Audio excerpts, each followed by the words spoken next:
ഇന്ന് സഭ അവസാനിക്കുന്ന ദിവസമാണ്. സാർ, ഈ മന്ത്രി രാജിവെച്ചാൽ എത്ര സ്മൂത്തായി. ബാബുവേട്ടന്റെ ഈ അവസാന ദിവസത്തിലെ രംഗപ്രവേശം. അപ്പൊ ഇനി മത്സരിക്കാൻ ഇല്ല എന്ന് ഉറപ്പായപ്പോ 2 ദിവസം അദ്ദേഹത്തിന് ഒരു സമാശ്വാസ സമ്മാനം എന്ന നിലയിൽ പ്രതിപക്ഷ നേതാവിന്റെ ചുമതല ഏൽപ്പിച്ചിരിക്കുകയാണ്. പി രാജീവ് എണീറ്റ് 5 കൊല്ലത്തെ പ്രതികാരം ഒന്നിച്ചു വീട്ടി. വിരുദ്ധരവാദപരമായി പെരുമാറുന്ന വശീകരണാത്മകമായ ശപിക്കാണ്. ഇങ്ങനെ ആളുകളെ നിർത്തി ശപിക്കാണ്. കേരളത്തിന്റെ ചരിത്രത്തിലെ ഏറ്റവും കഴിവുകെട്ട. അത്ര മോശമാണോ പ്രതിപക്ഷം? ഇതുപോലെ വികസന വിരുദ്ധരായ ഒരു പ്രതിപക്ഷം എവിടെയെങ്കിലും ഉണ്ടായിട്ടുണ്ട്?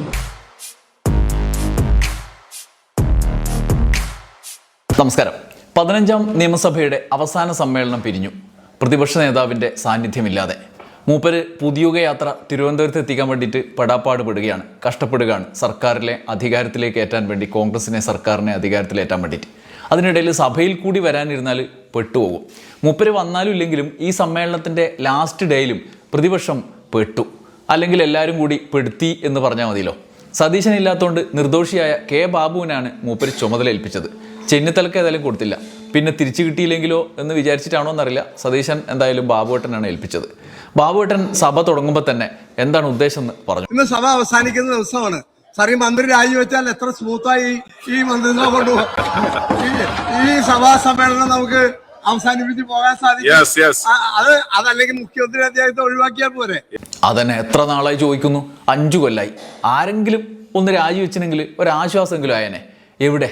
അവർ രാജിയൊന്നും വെക്കൂലെന്ന്. ഒടുക്കം ബാബുവേട്ടൻ പറഞ്ഞു, വെക്കൂലെങ്കിൽ നമ്മൾ ഈ പരിപാടിക്കില്ല, ലാസ്റ്റ് ഡേ ആണെന്നൊന്നും പറഞ്ഞിട്ട് കാര്യമില്ല, ഞങ്ങളില്ല എന്ന് പറഞ്ഞു. ഞങ്ങൾ ഈ സഭാ നടപടികളിൽ സഹകരിക്കും എന്നൊരിക്കൽ കൂടി അറിയിക്കും. ബാബുവേട്ടന്റെ ഈ അവസാന ദിവസത്തിലെ രംഗപ്രവേശം MP രാജേഷിൽ വലിയ കൗതുകം ഉണ്ടാക്കി. ബഹുമാന്യനായ ശ്രീ കെ ബാബു അദ്ദേഹം ഇനി മത്സരിക്കുന്നില്ലെന്നൊക്കെ വാർത്തകൾ കാണുകയുണ്ടായി. അപ്പോ അദ്ദേഹവും പ്രഖ്യാപിച്ചതായിട്ടാണ് കാണുന്നത്. അപ്പൊ ഇനി മത്സരിക്കാൻ ഇല്ല എന്ന് ഉറപ്പായപ്പോ 2 ദിവസം അദ്ദേഹത്തിന് ഒരു സമാശ്വാസ സമ്മാനം എന്ന നിലയിൽ പ്രതിപക്ഷ നേതാവിന്റെ ചുമതല ഏൽപ്പിച്ചിരിക്കുകയാണ്. നോക്കൂ, അദ്ദേഹത്തോട് പറഞ്ഞത് ഇന്ന് സഭ തീരുകയാണ് എന്നാണ്. സാർ, ആരാണ് തീരുമാനിച്ചത് ഇന്ന് സഭ തീരാൻ പോകുന്നു എന്നത്? അല്ലെങ്കിലും ഇങ്ങനെ എത്ര നാൾ ഈ സഭയിൽ ജീവിക്കും? അമ്മാതിരി പ്രതിപക്ഷമായിരുന്നല്ലോ ഇക്കാലം. എങ്ങനെയെങ്കിലും ഈ സഭയൊന്ന് തീർന്നു കിട്ടിയാൽ മതി, ഇവിടെ നിന്ന് ഒന്ന് രക്ഷപ്പെട്ട് കിട്ടിയാൽ മതി എന്ന മാനസികാവസ്ഥയിലാണ് സാർ. പി രാജീവ് എണീറ്റ് 5 കൊല്ലത്തെ പ്രതികാരം ഒന്നിച്ചു വീട്ടി. നിങ്ങൾക്ക് ഈ 5 വർഷം സാർ ധൈര്യപൂർവം ഒരു അവിശ്വാസം ഈ സഭയ്ക്കകത്ത് കൊണ്ടുവരാൻ കഴിഞ്ഞോ? എന്തേ നിങ്ങൾ ഈ നിയമസഭയുടെ ഈ ചട്ടം ഉറപ്പു നൽകുന്ന അവിശ്വാസ പ്രമേയം കൊണ്ടുവരാൻ ധൈര്യമില്ലാതെ പോയത്? അവര് കാരണം അവിശ്വാസ പ്രമേയം കൊണ്ടുവന്നാൽ തുറന്നു കാട്ടപ്പെടുന്നത് ഭരണപക്ഷമായിരിക്കില്ല, തുറന്നു കാട്ടപ്പെടുന്നത് പ്രതിപക്ഷം മാത്രമായിരിക്കും സാർ. അവര് മന്ത്രി രാജിവെക്കണം എന്ന് പറഞ്ഞില്ലേ, അതെന്താ നിങ്ങൾ മനസ്സിലാക്കാത്തത്? ഇപ്പൊ അദ്ദേഹം ഒരു മന്ത്രി രാജിവെക്കണമെന്ന് പറഞ്ഞല്ലോ. ഞങ്ങൾ ഇപ്പൊ 5 വർഷം പൂർത്തീകരിക്കാൻ പോവുകയാണല്ലോ സാർ. ഞങ്ങൾ ഈ നിരന്നിരിക്കുന്ന മന്ത്രിമാരുണ്ടല്ലോ, ഞങ്ങളിൽ ആരുടെയെങ്കിലും പേരിൽ ഈ 5 വർഷത്തെ നിയമസഭയിൽ നിങ്ങൾക്കൊരു അഴിമതി ആരോപണം കൊണ്ടുവരാൻ കഴിഞ്ഞോ? ഞങ്ങളുടെ കൈകൾ ശുദ്ധമാണ് എന്ന് ഞങ്ങളുടെ മുഖ്യമന്ത്രി പറയുമ്പോ നിങ്ങൾ അധിക്ഷേപിക്കില്ലേ?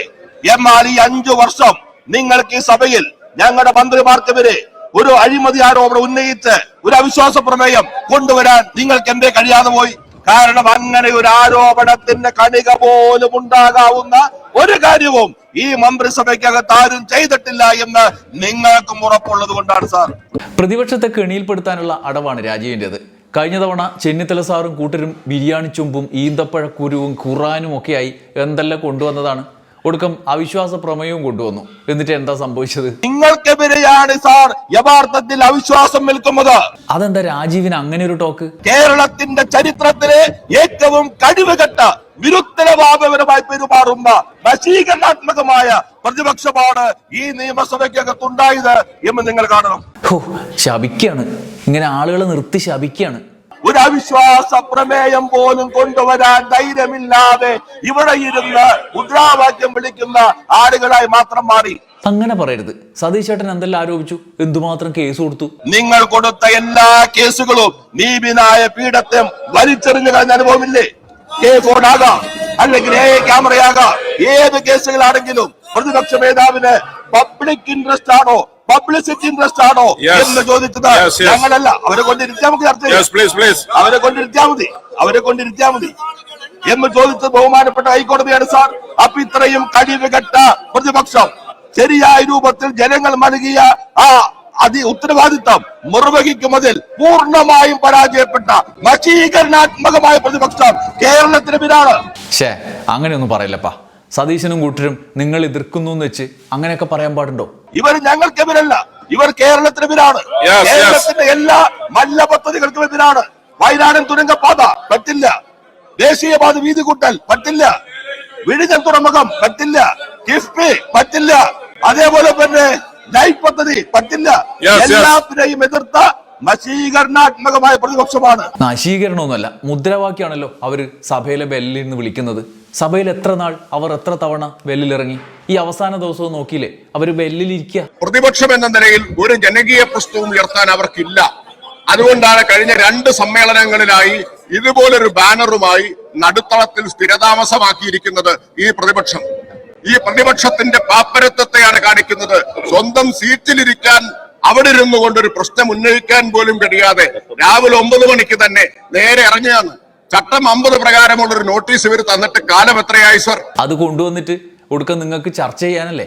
ചർച്ച ചെയ്തിട്ട് അവസാനം അവരെ വാരി ഉടുത്തു എന്നൊക്കെ പറയാനല്ലേ?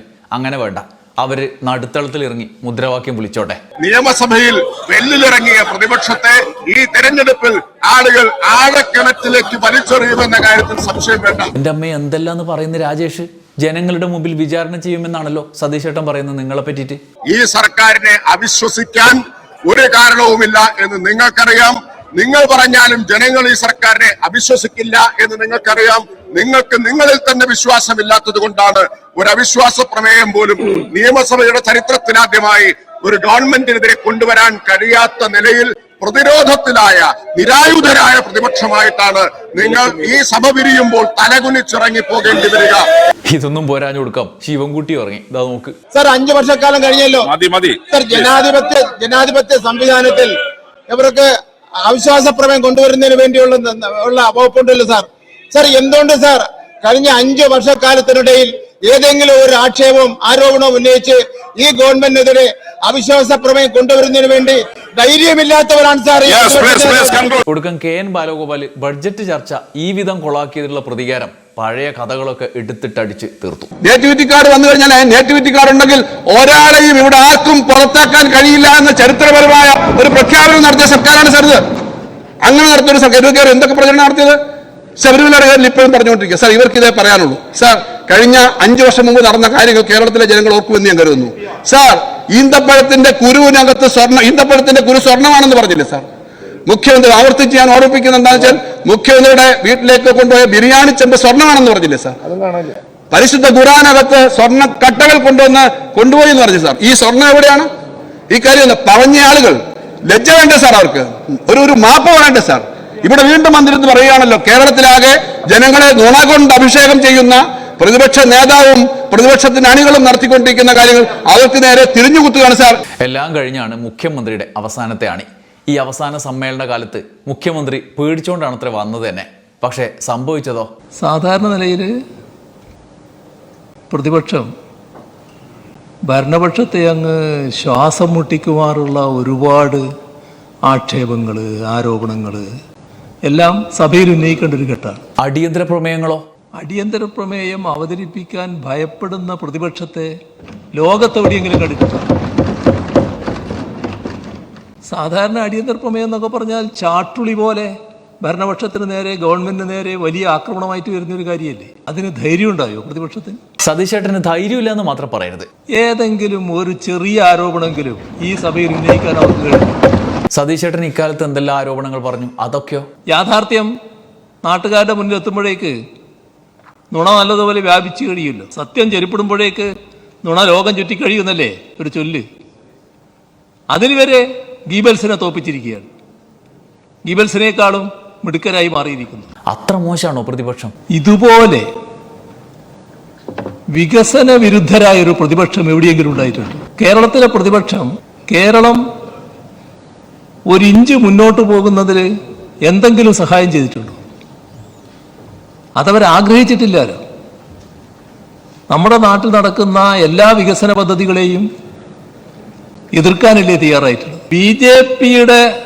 ബി ജെ പിക്ക് നേതൃത്വം കൊടുക്കുന്ന RSSന്റെ മനസ്സിന് ചെറിയ തോതിലുള്ള വിഷമമുണ്ടാക്കുന്ന കാര്യം പോലും ചെയ്യാൻ കേരളത്തിലെ UDF തയ്യാറല്ല. അങ്ങനെ ഒരു അവിശ്വാസ പ്രമേയം പോലും നേരിടാതെ രണ്ടാം പിണറായി സർക്കാർ അവസാന ഘട്ടത്തിൽ കടന്നു. പ്രതിപക്ഷത്തിൻ്റെ ഒരു രീതിയൊക്കെ കണ്ടപ്പോൾ എൻ്റെ ചില സുഹൃത്തുക്കൾ നേരത്തെ പറഞ്ഞു സഭയിൽ അവിശ്വാസ പ്രമേയം ഇത്തവണ അവതരിപ്പിക്കാൻ സാധ്യതയുണ്ടാവും. ഞാൻ പറഞ്ഞു അതിന് വഴിയില്ല എന്നാണ് എനിക്ക് തോന്നുന്നത്. അത് തന്നെയാണല്ലോ സംഭവിച്ചത്. സാർ, ഇവർ വസ്തുതകളെ ഭയപ്പെടുകയല്ലേ? അവിശ്വാസ പ്രമേയം അവതരിപ്പിച്ചാൽ എന്തെല്ലാം കാര്യങ്ങളിൽ ഗവൺമെന്റിനോട് ജനങ്ങൾക്ക് വിശ്വാസമുണ്ട് എന്നുള്ള കാര്യങ്ങൾ ഞങ്ങൾ അവതരിപ്പിക്കുമല്ലോ.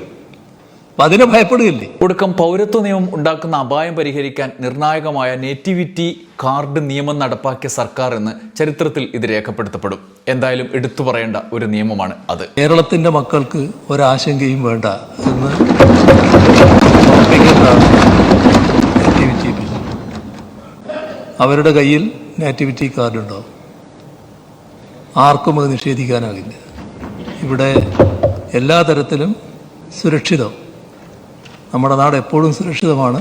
പക്ഷേ ആ സുരക്ഷിതത്വത്തെ ചോദ്യം ചെയ്യുന്ന ഒട്ടേറെ കാര്യങ്ങൾ രാജ്യത്ത് സംഭവിക്കുന്ന സാഹചര്യത്തിൽ ഇത് വളരെ പ്രസക്തമായൊരു കാര്യമാണ്. ആകപ്പാടെ ശുഭപ്രതീക്ഷയുമായാണത്രേ പിണറായി ഈ സമ്മേളനം അവസാനിപ്പിക്കുന്നത്. തികഞ്ഞ സംതൃപ്തി ഈ 15ാം കേരള നിയമസഭയുടെ സമാപന സമ്മേളനത്തിലേക്ക് എത്തുമ്പോൾ ഞങ്ങൾക്കുണ്ട്. ഞങ്ങളാൽ ആകാവുന്ന വിധം നാടിനെ നല്ല രീതിയിൽ ഉയർത്താനും വളർത്താനും സാധിച്ചിട്ടുണ്ട് എന്ന സംതൃപ്തി തന്നെയാണുള്ളത്. ജനം അതെങ്ങനെ സ്വീകരിച്ചു എന്ന് മെയ് മാസത്തിൽ അറിയാം. അതുവരെ കാത്തിരുന്നേ പറ്റൂ. നന്ദി, നമസ്കാരം.